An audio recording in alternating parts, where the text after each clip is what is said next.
Who's there? Nay, answer me. Stand and unfold yourself. Long live the king.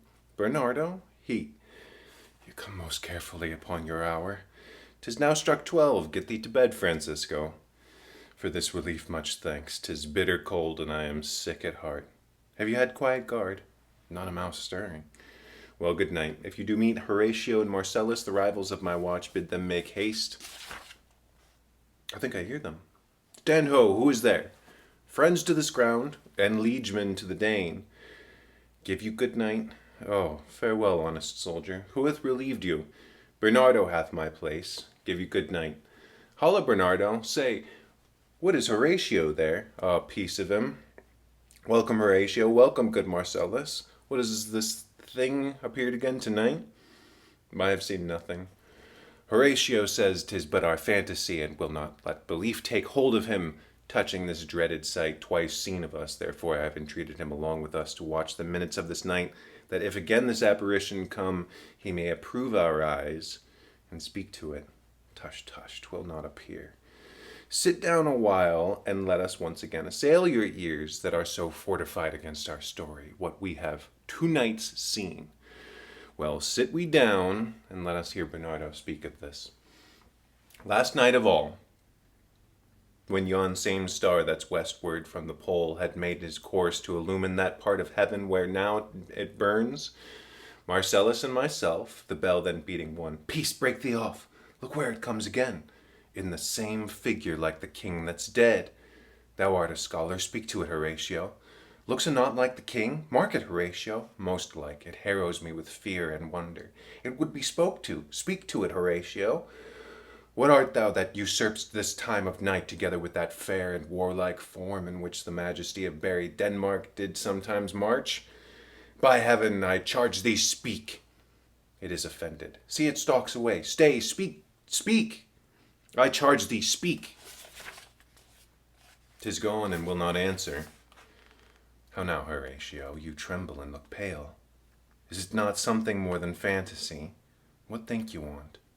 Before my God, I might not this believe without the sensible and true avouch of mine own eyes.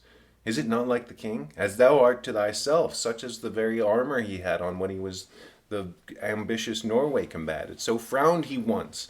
In an angry parley, he smote the sledded poleaxe on the ice. 'Tis strange.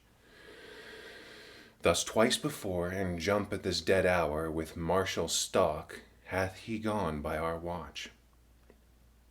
In what particular thought to work I know not, but in the gross and scope of my opinion, this bodes some strange eruption of our state. Good, now, sit down and tell me, he that knows, why this same strict and most observant watch so nightly toils the subjects of this land, and why such daily cast of brazen cannon and foreign mart of implements of war?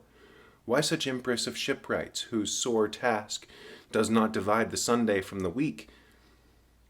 What might be toward this, that the sweaty haste doth make the night joiner laborer with the day? Who is't that can inform me?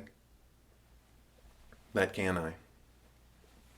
At least the whisper goes so.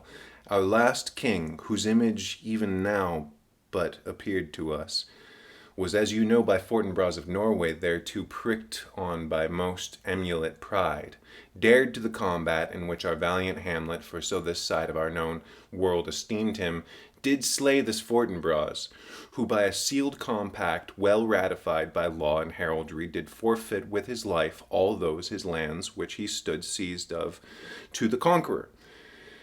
Against the which a moiety competent was gauged by our king, which had returned to the inheritance of Fortinbras had he been vanquisher, as by the same comart and carriage of the article designed, his fell to Hamlet. Now, Sir young Fortinbras of unimproved metal, hot and full, hath in the skirts of Norway here and there sharked up a list of lawless resolutes for food and diet to some enterprise that hath a stomach in't, which is no other, as it doth well appear into our state, but to recover of us by strong hand, in terms compulsatory, those foresaid lands, so by his father lost, and this I take it, is the main motive of our preparations, the source of this our watch, and the chief head of this post-haste and rummage in the land.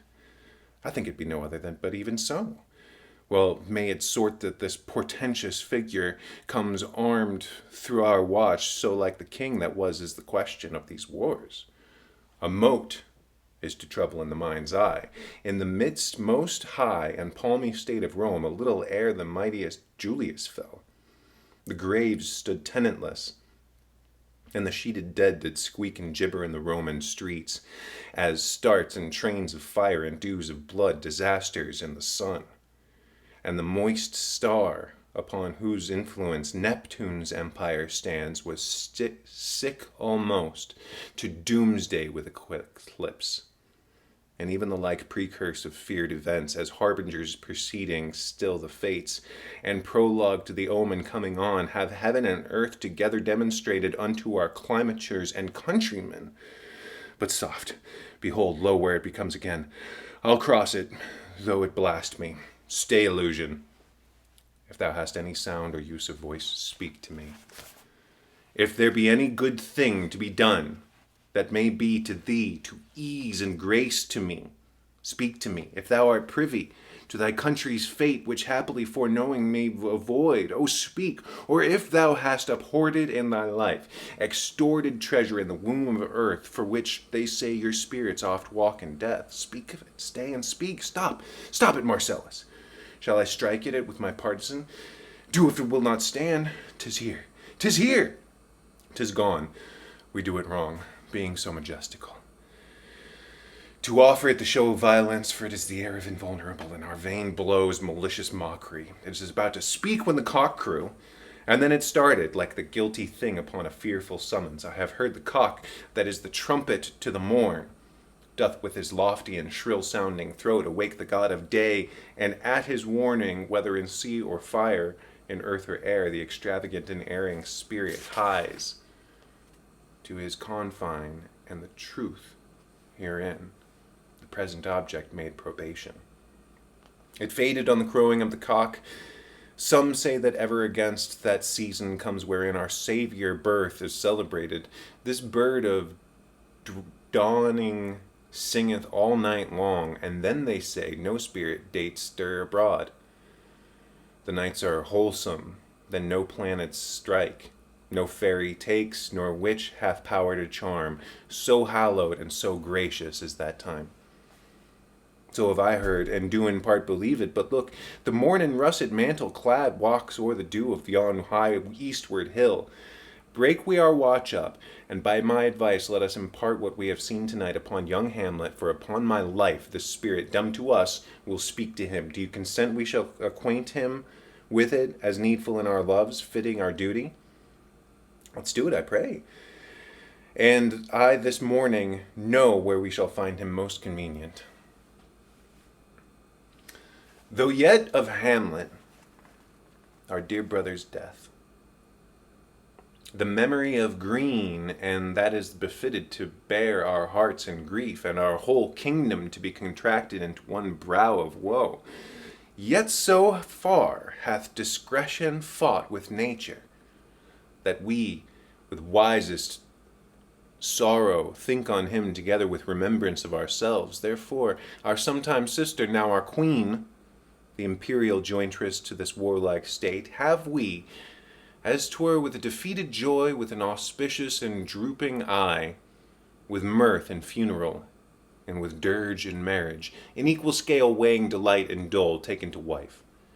Nor have we herein barred your better wisdoms, which have freely gone with this affair along. For all our thanks now follows that you know young Fortinbras holding a weak supposal of our worth, or thinking by our late dear brother's death our state to be disjoint and out of frame, colleagued with this dream of his advantage. He hath not failed to pester us with his message, importing the surrender of those lands lost by his father, with all bands of law to our most valiant brother. So much for him.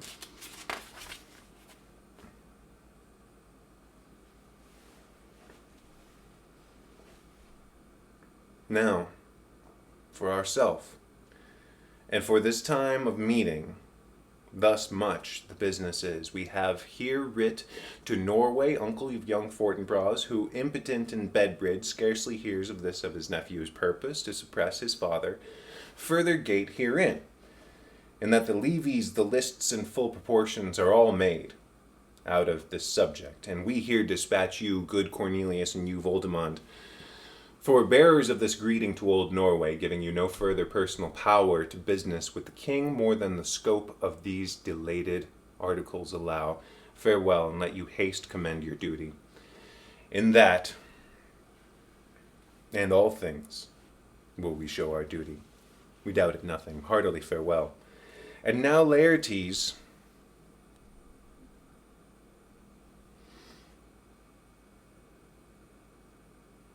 what's the news with you? You told us of some suit. What is it, Laertes? You cannot speak of reason to the Dane and lose your voice. What wouldst thou beg, Laertes, that shall not by my offer, not thy asking? The head is not more native to the heart, the hand more instrumental to the mouth, than is the throne of Denmark to thy father. What wouldst thou have, Laertes? My dread lord, your leave and favour to return to France, from whence, though willingly I came to Denmark to show my duty to your coronation, yet now I must confess, that duty done, my thoughts and wishes bend again toward France, and bow again them to your gracious leave and pardon. Have you your father's leave? What says Polonius? He hath my lord wrung from me my slow leave by laboursome petition, and at last upon his will I sealed my hard consent. I do beseech you, give him leave to go. Take thy fair hour, Laertes, time be thine, and thy best graces spend it at thy will. But now my cousin Hamlet and my son, a little more than kin and less than kind. How is it that the clouds still hang on you? Not so, my lord, I am too much in the sun. Good Hamlet, cast thy nighted colour off, and let thine eye look like a friend on Denmark. Do not forever with this veiled lids seek for thy noble father in the dust. Thou know'st 'tis common, all that lives must die, passing through nature to eternity. Ay, madam, it is common.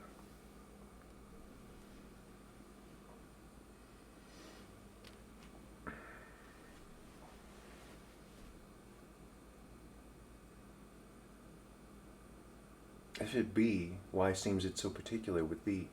Seems, madam, nay it is, I know not seems. 'Tis not alone my inky cloak, good mother, nor customary suits of solemn black, nor windy suspiration of forced breath, no, nor the fruitful river in the eye, nor the dejected haviour in the visage, together with all forms, moods, shapes of grief that can denote me truly, these indeed seem, for they are actions that a man might play, but I have that within which passes show, these but the trappings and the suits of woe.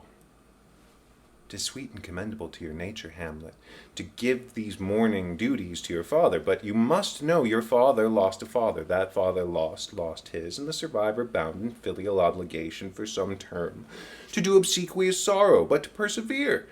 An obstinate condolement is a course of impious stubbornness. 'Tis unmanly grief. It shows a will most incorrect to heaven, a heart unfortified, or mind impatient, and understanding simple and unschooled, for what we must know be and is as common as any of the most vulgar thing to sense, which why should we be in our peevish oppositions take it to heart? Fie, 'tis a fault to heaven, a fault against the dead, a fault to nature.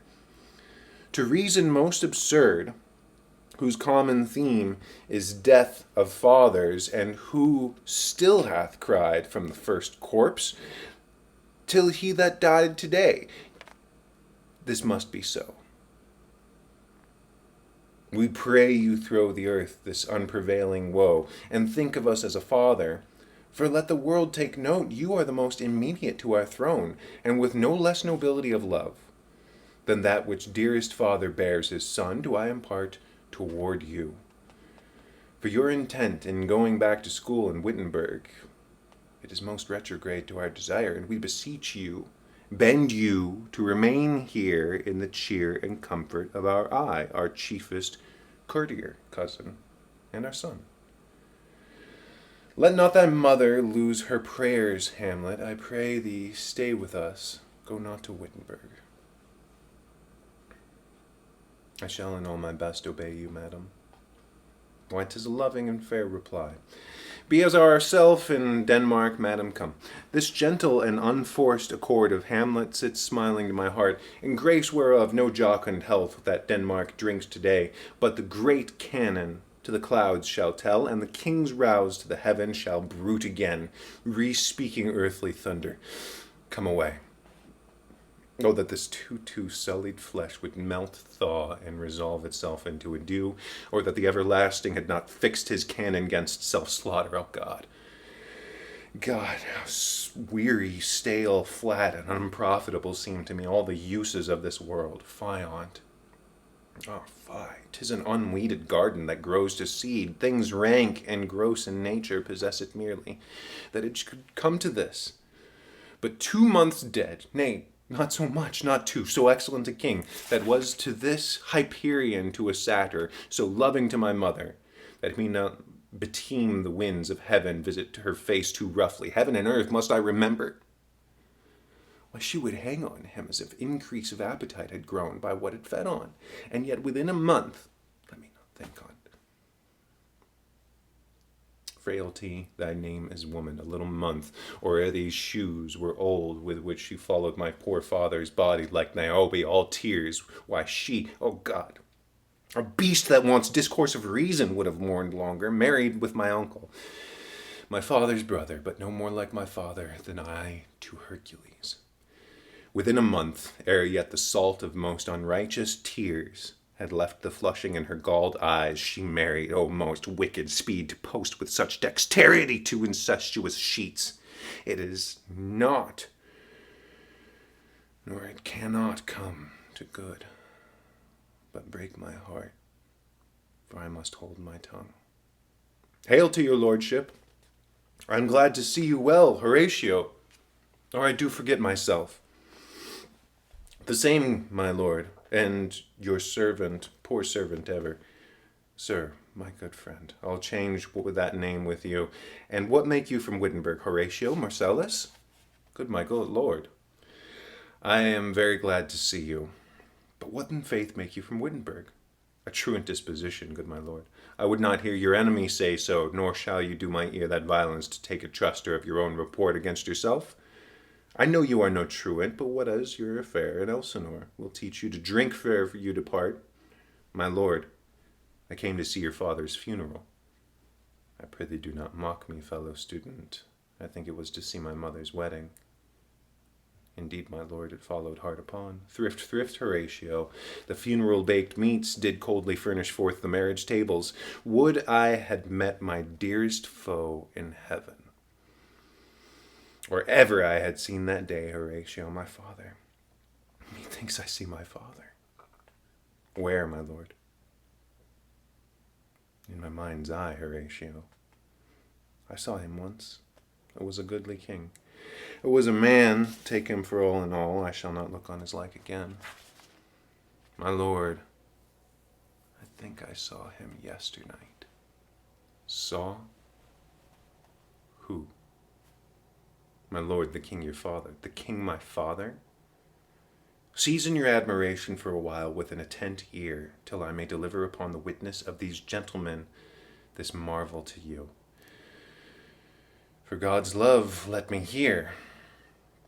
2 nights together had these gentlemen, Marcellus and Bernardo, on their watch in the dead waste and middle of the night, been thus encountered. A figure like your father, armed at point, exactly cap a pay, appears before them, and with solemn march goes slow and stately by them. Thrice he walked by their oppressed and fear-surprised eyes, within his truncheon's length, whilst they, distilled almost to jelly with the active fear, stand dumb and speak not to him. This to me in dreadful secrecy impart they did, and I with them the 3rd night kept the watch, whereas they had delivered both in time from of the thing each word made true and good. This apparition comes. I knew your father. These hands are not more like. But where was this? My lord, upon the platform where we watched.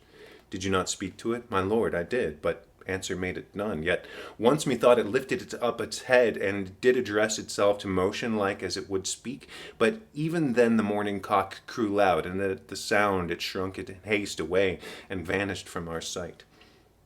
'Tis very strange.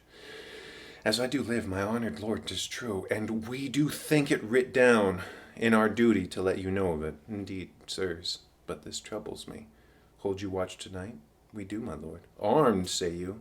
Armed, my lord. From top to toe? My lord, from head to foot. Then saw you not his face? Oh, yes, my lord, he wore his beaver up. What, looked he frowningly?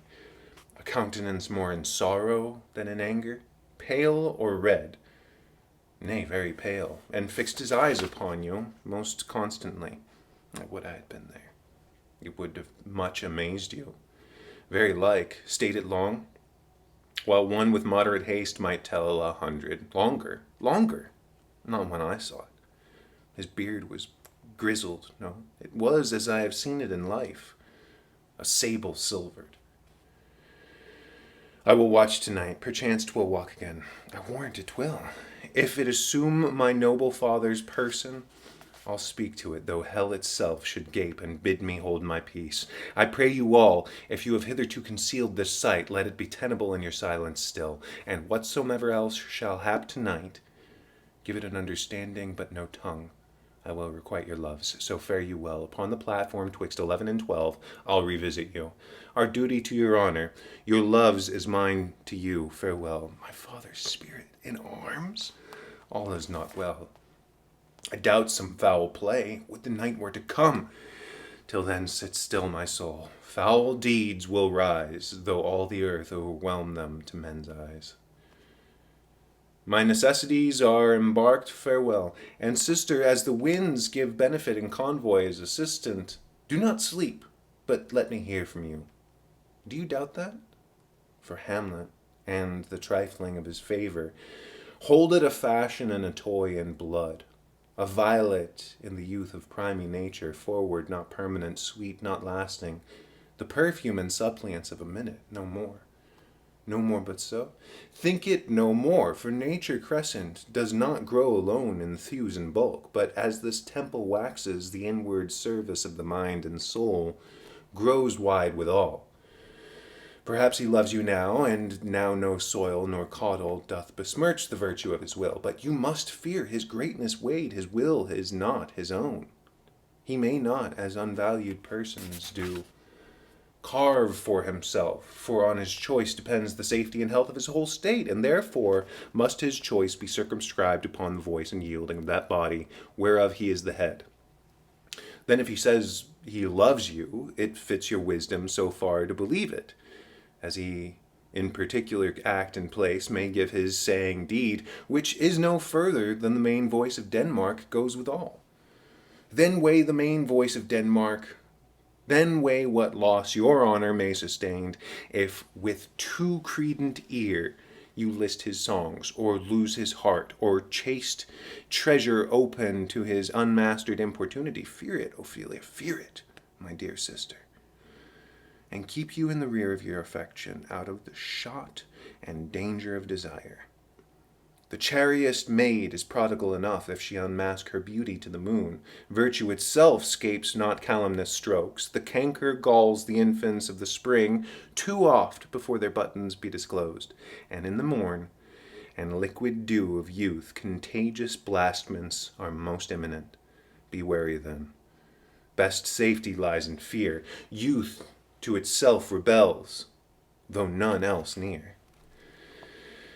I shall the effect of this good lesson keep as watchman to my heart. But, good my brother, do not, as some ungracious pastors do, show me the steep and thorny way to heaven, whiles, like a puffed and reckless libertine, himself the primrose path of dalliance leads and recks not his own reed. Oh, fear me not. I stay too long, and here my father comes. A double blessing is a double grace. Occasion smiles upon a second leaf. Yet here, Laertes, aboard, aboard, for shame! The wind sits in the shoulder of your sail, and you are stayed for. There my blessing with thee, and these few precepts in thy memory. Look thou character. Give thy thoughts no tongue, nor any unproportioned thought his act. Be thou familiar, but by no means vulgar. Those friends thou hast, and their adoption tried, grapple them unto thy soul with hoops of steel, but do not dull thy palm with entertainment of each new-hatched, unfledged courage. Beware of entrance to a quarrel, but being in, bear't that the opposed may beware of thee.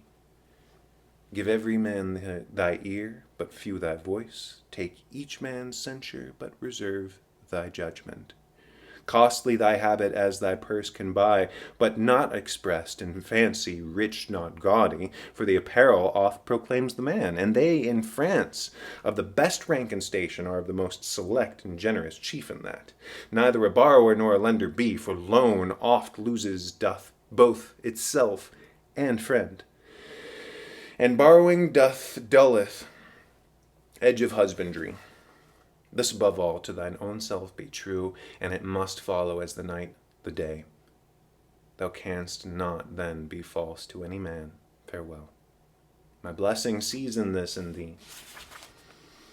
Most humbly do I take my leave, my lord. The time invites you. Go, your servants tend. Farewell, Ophelia, and remember well what I have said to you. 'Tis in my memory locked, and you yourself shall keep the key of it. Farewell. What is't, Ophelia, he hath said to you? So please you, something touching the Lord Hamlet. Mary well bethought. 'Tis told me he hath very oft of late given private time to you, and you yourself have of your audience been most free and bounteous. If it be so, as so 'tis put on me, that in the way of caution I must tell you, you do not understand yourself so clearly as it behooves my daughter and your honor. What is between you? Give up the truth. He hath, my lord, of late made many tenders of his affection to me. Affection? Pooh! You speak like a green girl, unsifted in such perilous circumstances. Do you believe his tenders, as you call them? I do not know, my lord, what I should think. Marry, I will teach you. Think yourself a baby, that you have ta'en these tenders for true pay, which are not sterling. Tender yourself more dearly, or, not to crack the wind to the poor phrase, running it thus, you'll tender me a fool. My lord, he hath importuned me with love in honorable fashion. Ay, fashion, you may call it. Go to. And hath given countenance to his speech, my lord, with almost all the holy vows of heaven. Ay, spring is to catch woodcocks. I do know when the blood burns. How prodigal the soul lends the tongue vows, these blazes, daughter, giving more light than heat, extinct in both, even in their promise as it is a making.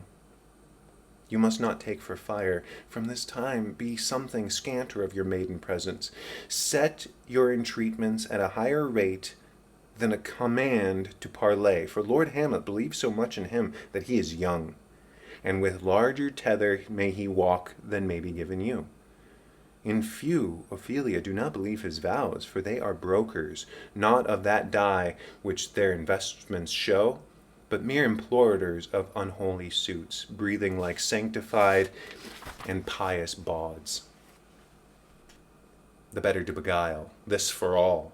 I would not, in plain terms, from this time forth have you so slander any moment leisure as to give words or talk with the Lord Hamlet. Look to it, I charge you. Come your ways. I shall obey, my lord. The air bites shrewdly. It is very cold. It is a nipping and an eager air. What hour now? I think it lacks of 12. No, it is struck. Indeed, I heard it not. It then draws near the season wherein the spirit held his wont to walk. What does this mean, my lord? The king doth wake tonight and takes his rouse, keeps wassail, and the swaggering upsprings reels. And as he drains his draughts of Rhenish down, the kettle drum and trumpet thus bray out the triumph of his pledge. Is it a custom? Ay, marry, it is.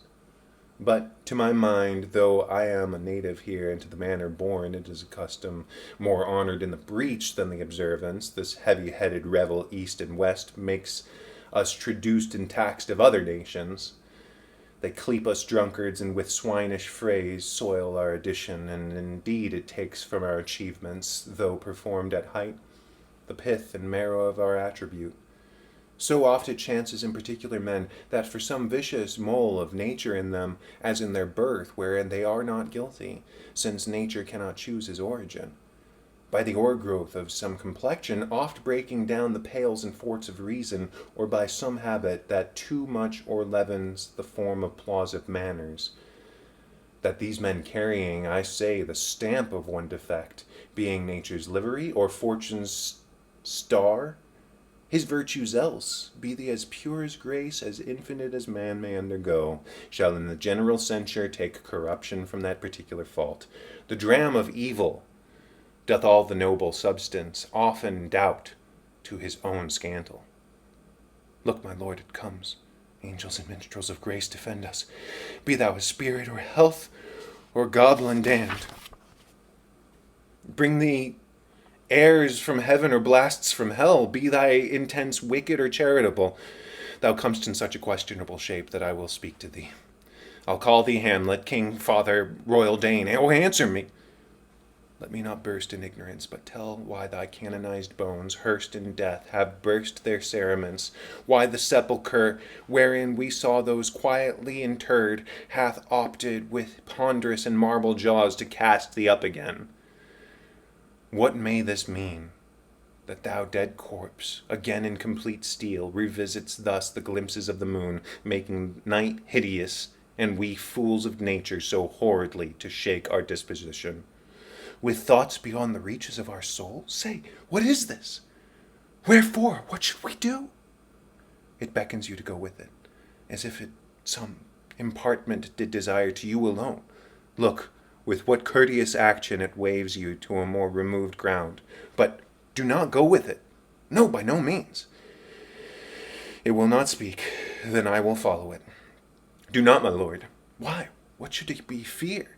I do not set my life at pin's fee, and for my soul, what can it do to that?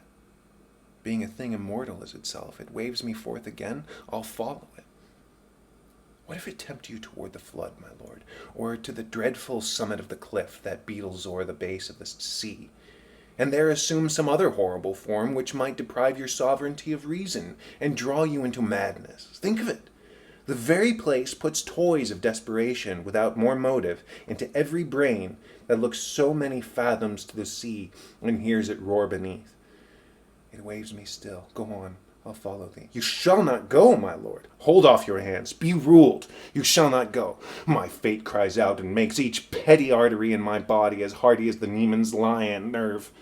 Still am I called. Uphand me, gentlemen, by heaven. I'll make a ghost of him that lets me. I'll say, so away. Go on. I'll follow thee. He waxes desperate with imagination. Let's follow.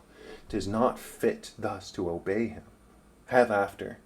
To what issue will this come? Something is rotten in the state of Denmark. Heaven will direct it. Nay, let's follow him. Whither wilt thou lead me? Speak. I'll go no further. Mark me. I will. My hour is late come, when I to sulphurous and tormenting flames must render up myself. Alas, poor ghost, pity me not, but lend thy serious hearing to what I should unfold. Speak, I am bound to hear. So art thou to revenge when thou shalt hear. What? I am thy father's spirit, doomed for a certain term to walk the night, and for the day confined to fast and fires, till the foul crimes done in my days of nature and burnt and purged away, but that I am forbid to tell the secrets of my prison house. I could a tale unfold whose lightest word would harrow up thy soul, freeze thy young blood, make thy two eyes like stars start from their spheres, thy knotted and combined locks depart in each particular hair, to stand an end like quills upon the fearful porcupine. But this eternal blazon must not be. To ears of flesh and blood, list, list, oh list!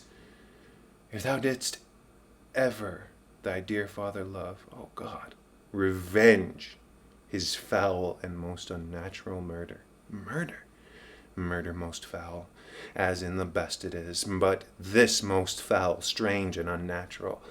Haste me to know it, that I, with wings as swift as meditation or the thoughts of love, may sweep to my revenge. I find thee apt, and duller shouldst thou be than the fat weed that roots itself in ease like Leith Wharf. Wouldst thou not stir in this? Now, Hamlet, here. 'Tis given out that sleeping in my orchard a serpent stung me, so the whole ear of Denmark is by a forged process of my death rankly abused. But know, thou noble youth, the serpent that did sting my father's life now wears his crown. Oh, my prophetic soul, my uncle. Ay, that incestuous, that adulterate beast, with witchcraft of his wit, with traitorous gifts, a wicked wit and gifts, that have the power so to seduce, won to his shameful lust the will of my most seeming virtuous queen. O Hamlet, what a falling off was there from me, whose love was that of dignity, that it went hand in hand, even with the vow I made to her in marriage, as to decline upon the wretch whose natural gifts were poor to those of mine, but virtue as it never will be moved. Though lewdness court it in a shape of heaven, so lust, though to a radiant angel linked, will sate itself in a celestial bed and prey on garbage, but soft. Methinks I scent the morning air. Brief let me be. Sleeping within my orchard, my custom always of the afternoon, upon my secure hour, thy uncle's